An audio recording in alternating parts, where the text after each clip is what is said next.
Mainit na pinag-uusapan ngayon ng balitang umano'y magkakaroon ng pansamantalang papalit kay Vice Ganda sa It's Showtime.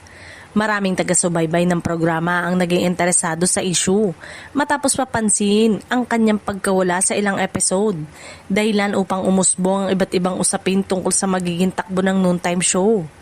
Habang wala si Vice Ganda sa programa, patuloy na ginagampanan ng iba pang mga host ang kanilang mga tungkulin upang mapanatiling masigla at maayos ang bawat episode. Ipinakita rin ng buong cast ang kanilang suporta at pagtutulungan upang maihatid pa rin ang saya at aliw sa mga manonood.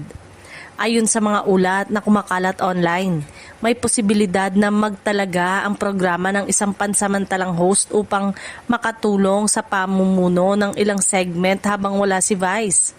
Dahil dito, lalong naging usap-usapan kung sino ang maaaring mapiling gumanap sa naturang segment. Marami namang viewers ang nagpahayag ng kanilang opinyon sa social media.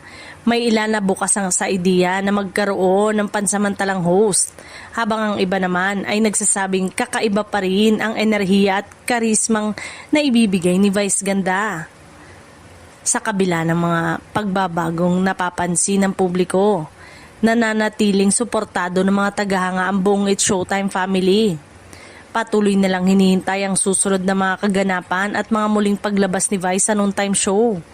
Samantala, nananatiling nakatutok ang maraming manonood sa mga susunod na episode upang malaman kung sino ang magiging pansamantalang makakasama ng mga host at kung ano pa ang mga bagong mangyayari sa paborito nilang programa.